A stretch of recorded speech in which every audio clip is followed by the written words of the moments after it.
I wanted to let you in on a conversation that we had inside of the Scale Your Store Accelerator this week. Now, if you're new to the podcast, in the Accelerator, we go through each of the 5 pillars of retail success: money, customers, sales, marketing, and impact, to transform your throw spaghetti at the wall marketing into strategic sales-driven systems. So in this conversation, and honestly, this is one that I have multiple times every single year. In fact, if you listen to the podcast, you've heard me say this before. But I figured that if it's important to our accelerator retailers, it's probably important to you as well. So this retailer, I won't name names. She's very smart, amazing products. Let's call her Emma. Emma told me that she was dreading Black Friday because she hates having to slash prices to compete. And this is not something new. Like, I appreciate when you have a premium brand, the idea of discounting seems like an antithesis to your whole brand values. And it's interesting because when she said that, I was like, hate. Like, you hate having to do something? I mean, who said you had to do anything? Welcome to the Bringing Business to Retail podcast, where we talk all about strategies to grow your retail or e-commerce business and, of course, to make more money. So here's Emma. It's late August, and she is stressed about discounting for the Black Friday season. I'm a little bit more of a silver lining kind of person because I see Black Friday, in fact, I see the whole holiday season as an opportunity, because it is literally when your customers are walking around with their wallets open, looking for places to spend money. So the question isn't whether they're going to buy, it's whether they're going to buy from you and they're going to buy your products from your store. So today we're talking about holiday spending psychology and why customers are already prepping their minds and their wallets for buying mode, why they actually want you to give them reasons to spend with your store, and of course, how you can capture that demand without racing to the bottom like the big chain stores. I know that's a lot, right? But here is the kicker. When you understand psychology, you realize that customers aren't doing you a favor by buying during the holidays. In fact, you are doing them a favor by making it easy. So let's get into how all of this works. All right, I want to start with some data. I got asked to do an article for Afterpay the other day, so I was digging through this data, and there were some stats there that I'd kind of forgotten. After Black Friday each year, I always wait to see what the stats look like, but I'd completely forgotten about what last year looked like because I am focused on this year. And so if you listen to the podcast, you will know that I did a series of podcasts last year talking about what was going to happen during Black Friday. And the reason for that was times had changed. Already economic circumstances were changing. The interest rates had gone up multiple times. People were tightening their wallets. And so I will put my hand up and say, honestly, I thought that Black Friday spending last year was going to be down. I didn't think people were going to be eager to spend. As I said, the interest rates had already risen multiple times all around the world. Big box retailers started way earlier than I'd ever seen. I mean, I was seeing Black Friday deals in October, and I wasn't really sure whether customers were going to curb their spending or whether they were going to take the opportunity to stock up, because not only in the lead up to Black Friday were the offers earlier, but everything was already on sale. But boy, was I wrong, because the data shows us that in Australia, the USA, and the UK, Black Friday spending was up 10% year on year. Now, I think that's a really good indicator of what we're going to see this year. Last year, the average American household spent over $1,800 during the holiday season. That's $1,800 per family. That's a lot of money, my friends. But here's what's fascinating. They didn't just think, oh, I'll go out and buy a few gifts. That money is already allocated, whether it is already in the bank or even if it's subconsciously allocated, it's sitting in check accounts, it's sitting in the back of their mind, it's been budgeted for, and it's burning a hole in people's pockets as early as October. Now, the National Retailer Federation found that over half of consumers already had their shopping lists finalized in October. And 75% of customers were already shopping for the holidays in November. So let's just think about that for a second. 3/4 of your customers are already in shopping mode before the Halloween decorations have even come down. Now, I am always fascinated in why humans do the things that they do. Have you ever wondered why people seem to spend more when they're on holidays or whether it is the holidays? I know when I go away on holidays, it's kind of like money spent on the holidays doesn't count. And now, maybe you're not a pop psychologist like me, but many, many years ago, I wanted to understand why was this the case? Why was it that at Christmas time or in the lead up to Christmas, people just didn't care about what prices were?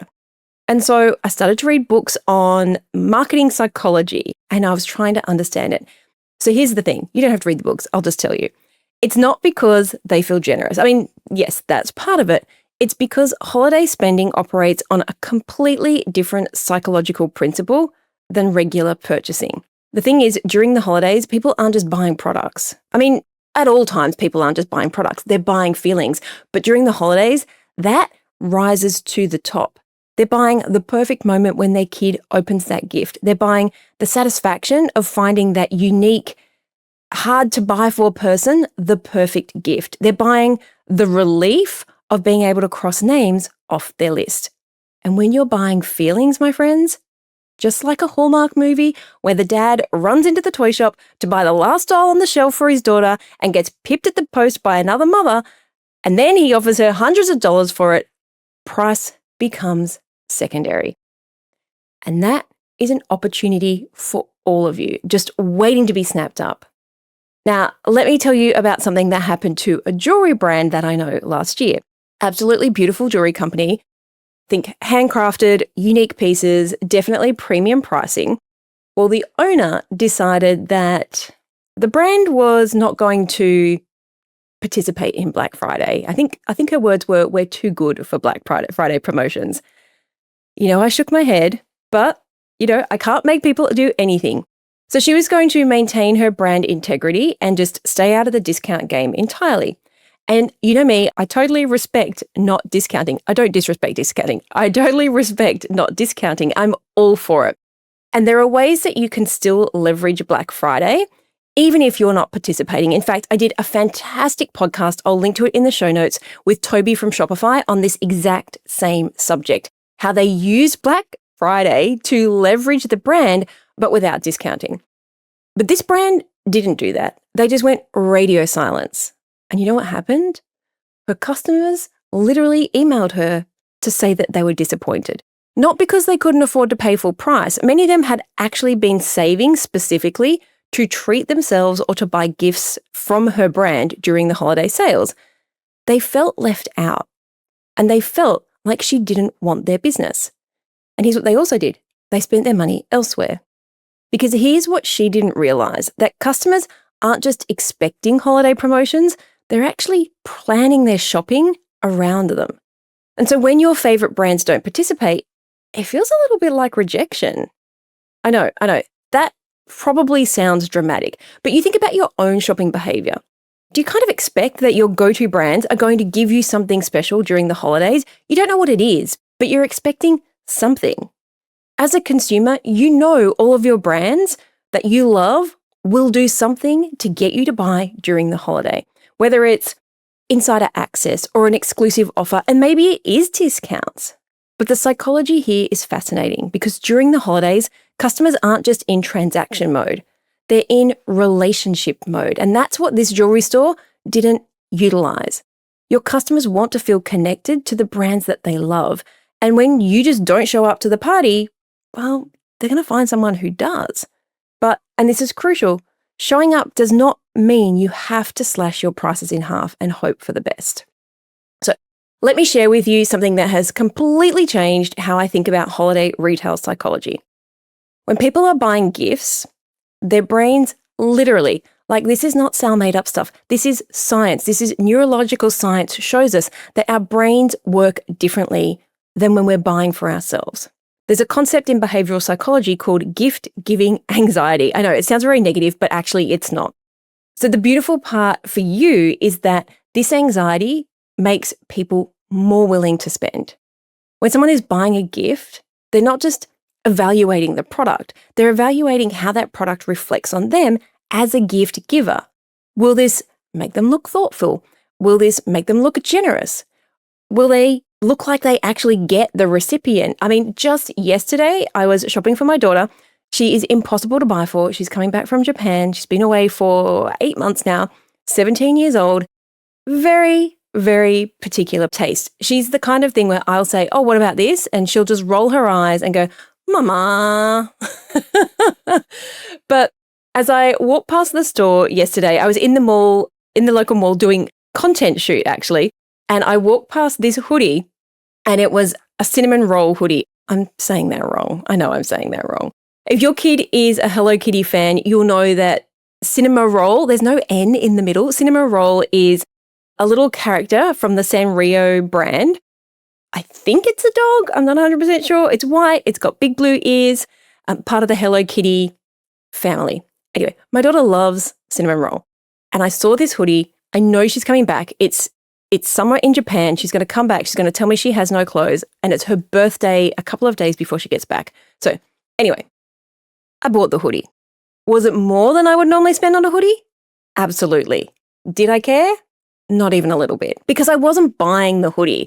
I was buying that moment when she was going to come home and she would open it and she would think, oh, my mum really gets me. Like my mum made a good choice.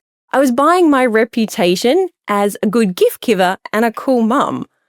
Now, the thing is, gift giving flips normal price sensitivity completely upside down, just like me and the hoodie. I didn't care what it cost. I wanted her to feel good. I wanted her to not be worried that, she didn't have anything when she came home, and it would feel safe and it would feel familiar and all those kinds of things. And of course, it was toasty and comfortable. When you're buying for yourself, if you're anything like me, you agonize over whether something is worth the money, whether you should be spending money on this. Is this something that I'm going to keep, or all these sorts of things? I mean, sometimes it can come down to, just buying a juice or a smoothie. It's like, should I be spending my money on this? But when you're buying a gift, you're not worried about whether it's special enough. And this is why premium brands can absolutely clean up during the holidays without discounting. You just have to position your products as the solution to that gift-giving anxiety psychological behavior, not the solution to budget constraints. Let's talk about something that as retailers we often take for granted because it just happens. And unless you stop to step back and think about it, you probably haven't even realized, because it does, it just happens. Holiday spending isn't just emotional, it's urgent. And I love me some urgency when it comes to creating promotions, because urgency changes everything. During a regular shopping season, customers can take their time. They can get on their phones, they can comparison shop, they can wait for sales. I mean, big box stores are on sale every week. So, even there are things that will come on sale. You know that every 6 weeks or every 8 weeks it's going to come on sale. You have time to think it over. But during the holidays, there is a deadline, my friends. Christmas doesn't move because you need more time to decide. Black Friday deals are time-bound. It's Cyber Weekend or just Black Friday. Bestsellers, well, they sell out, and limited editions are limited. And this urgency, love me some urgency when it comes to marketing, is what economists call deadline pressure purchasing. All these fancy words. Basically, it's just going to push you to spend. It's the same reason that people will pay premium prices for last-minute flights or hotel rooms, because when time is a factor, convenience and availability become way more valuable than the best possible price. Now, I know that I learned this lesson myself the hard way in my own retail business. December, I'm going to say it was like December 15, like 10 days before Christmas, a customer called my store frantically looking for a specific item for her daughter. Did we have it? Yes. Was it full price while other stores have it on sale? Yes. I mean, I hadn't done any deals with my suppliers to bring this cost down. And big box stores sold this exact same product, but they didn't have any. It's kind of like the Hallmark movie, right? Did she care that it was full price? Not even slightly. She literally said, "Can you hold it for me? I'll be there in 20 minutes. So here's the kicker. She actually became one of our best customers because we saved her holiday season. We saved her Christmas. The price was irrelevant and availability was everything. There's a saying along the lines of, if you sell the worst hot dogs it's not a saying, it's an example. If you sell the worst hot dogs in the world and nobody buys them. But if you take those same hot dogs and you stand outside of a football stadium at 11 p.m. and there are no other food stalls around, you're still going to sell them, right? Because there's urgency, there's customers, there's availability, and you have something that they want, and they don't care what the price is. So this is why smart retailers don't just focus on having the lowest prices during the holidays. They focus on being the reliable choice when customers are under pressure. So let me address the elephant in the room: competition. I hear this all the time, and it's pretty much why Emma brought up the conversation about discounting. And further on to that conversation, she said, well, I don't want to do 30, 40, 50% off, and that's what the big chain stores do. So if I can't compete, I'm just not going to compete. Here's what I say. You know what? You're asking the wrong question.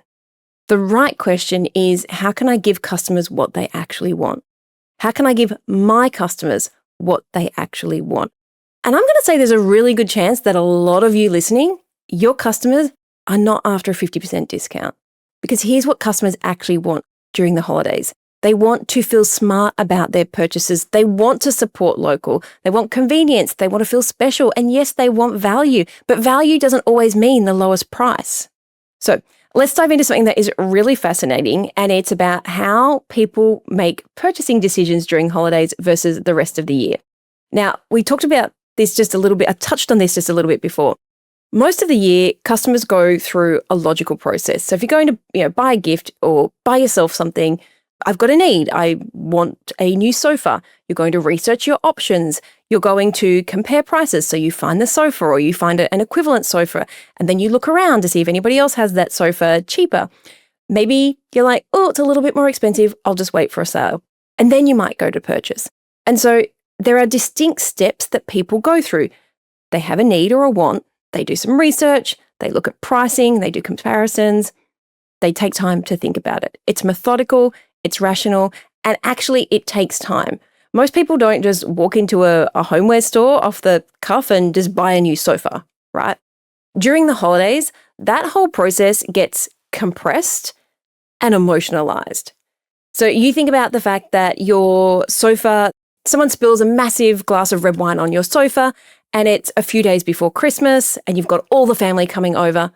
The choice that you make then is very, very different to the choice that you might make just because you're upgrading. So during the holiday, that whole process gets compressed and it gets emotionalized. So instead of thinking, I need new jeans, it's, I want to find something amazing that I'm going to look fantastic in on Christmas Day. That whole process gets compressed and emotionalized. And so you're thinking about my daughter. Instead of thinking, well, she needs new jeans, I'm thinking, well, I want to find something amazing for her that shows her how much I love her and how much I think about her. So instead of comparing prices, it's, okay, this feels perfect. I'm going to take it. That's holiday psychology shopping in action.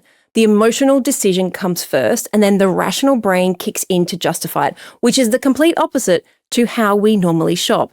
And this is why storytelling becomes so powerful during the holidays. When you can help customers picture the moment, the feeling, the reaction, you're speaking directly to that emotional decision-making center. You're speaking to the heart, not the head. Alrighty, so let's pause here for a moment. I want you to think about your last year's holiday season and be honest with yourself. Did you scramble at the last minute? Did you throw together some kind of Black Friday post and post it once, maybe send out an email, and you hoped for the best? You crossed your fingers. Did you run multiple promotions throughout the entire holiday season?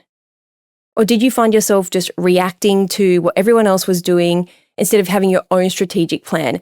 Maybe Black Friday came around and you threw up a post. Maybe you realized that you had all this holiday inventory and time was ticking, and so you threw up a sale.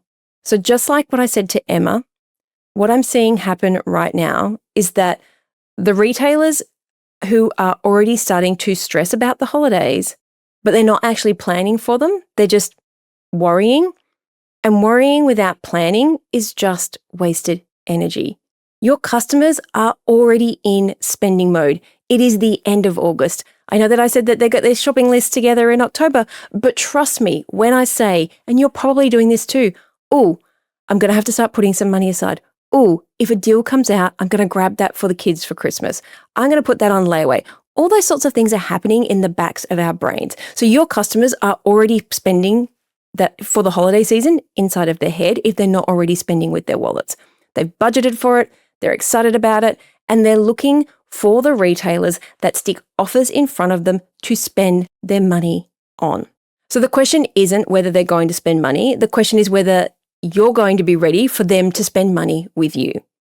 Have you already chosen the products that you're going to stock? Have you mapped out the promotions that you're going to run? And that is not just Black Friday, that is right through the holiday season. Have you put together a marketing plan so that you're not just scrambling at the last minute and, throwing up an offer for one day just to try and get sales? Let's take desperation off the calendar. So you have to think about, are you going to be the business that has a clear plan, who knows exactly what they're offering and when, and who makes holiday shopping feel seamless? Because you can't do that if you're scrambling around at the last minute. If you're scrambling around in November wondering why everybody else seems to be able to push promotions out and you're just trying to figure out what you're doing for Black Friday, it's not going to end well for you, but it is going to end well for them. Because here's the thing, the retailers who seem to do it effortlessly, they didn't just get lucky. They planned and they started early and they made decisions in advance instead of reacting under pressure. And that preparation shows. It shows in their bank accounts. So here's my challenge for you. What if this year was different? What if instead of reacting and scrambling, you approached the holidays with intention and strategy? I know that you're busy. You've got a million things on your plate already. And the idea of holiday planning on top of all of that probably feels overwhelming. But here's what I know to be true. Planning actually reduces your workload. When you know what you're doing, when you know when you're doing it and when you need to be doing it by, you stop spinning your wheels and you stop second guessing every decision and you stop procrastinating, spending all time doing busy work rather than the stuff that's going to make you money. You stop wasting time on things that don't matter. The retailers who make more money during the holidays, I don't know that they're working harder than you in Q4, but they're working smarter. They've made big decisions in advance so that they can focus on execution rather than strategy. They've already decided what promotions they're running and when. They've already mapped out their inventory buys. They've already mapped out their email campaigns and their social media content. Maybe they haven't written it yet, but they know what they're promoting. While everyone else is figuring out as it goes, these retailers, they just follow their plan. And that's why they win. We can't complain if they're doing the work and we're not. So as we wrap up today, I want to paint you a picture of two very different holiday seasons. Picture A. It's November 25th, knowing that Black Friday is I think it's going to be the 27th this year. So it's a couple of days before Black Friday. You're stressed because you've realized that you should probably do something for Black Friday, but you're not sure what. You start scrolling on social media to see what all your competitors are doing, and you're trying to come up with something last minute. You wonder if you have enough inventory, but it's probably too late to order anymore anyway. You're feeling behind, you're feeling reactive, and honestly, a little bit jealous of the fact that these other businesses seem to have their holiday strategy all dialed in. I mean, heck, every time you scroll your feed, there's another offer. That's picture A. Picture B. It's November 25th, and you are excited because your Black Friday holiday campaign launches tomorrow and you have been building anticipation for weeks. Your inventory is exactly where it needs to be because you planned your orders months ago. Your email sequence are already written, already scheduled, your social content already ready to go. You are not scrambling, you are executing a plan that you created when you had time to think strategically. Which picture do you want to be your reality? Because here's what I know to be true. The difference between picture A and picture B isn't luck or a bigger team or having more money. It's planning, and it's making the decision to approach the holiday strategically instead of reactively. The holiday opportunity is massive. $10.8 billion was spent in the US alone on Black Friday last year. There is money out there, my friends, and customers are ready to buy. The only question is whether you are going to be there for them to give it to you.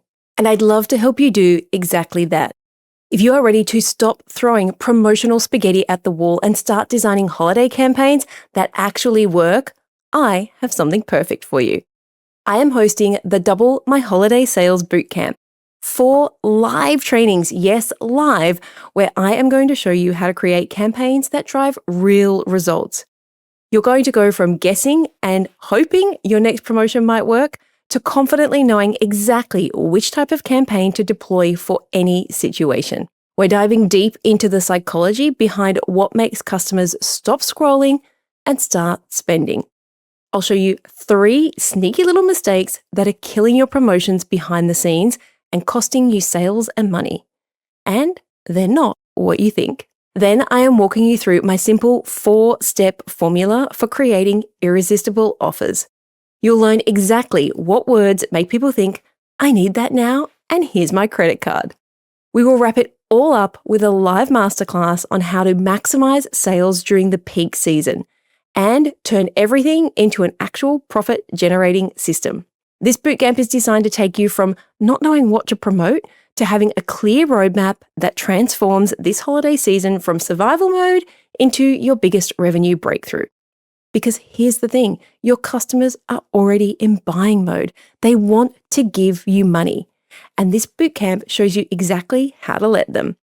Doors open Monday and you can claim your spot at doublemyholidaysales.com. The holiday season is massive. Customers are ready to buy. The money is there. The only question is whether you're going to be ready for it.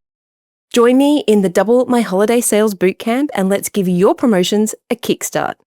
doublemysales.com to get your spot. I hope to see you there. That's all I've got for today's episode of the Bringing Business to Retail podcast. I'm telling you that this year can be different, but only if you make it different. Alrighty, go make your plan. Thank you so much for listening. I'll see you on the next episode. So that's a wrap. I'd love to hear what insight you've gotten from this episode and how you're going to put it into action. If you're a social kind of person, follow me at @TheSelena and make sure to leave a comment and let me know. And if this episode made you think a little bit differently, or gave you some inspiration, or perhaps gave you the kick that you needed to take action, then please take a couple of minutes to leave me a review on your platform of choice. Because the more reviews the show gets, the more independent retail and e-commerce stores just like yours that we can help to scale. And when that happens, it's a win for you, a win for your community, and a win for your customers. I'll see you on the next episode.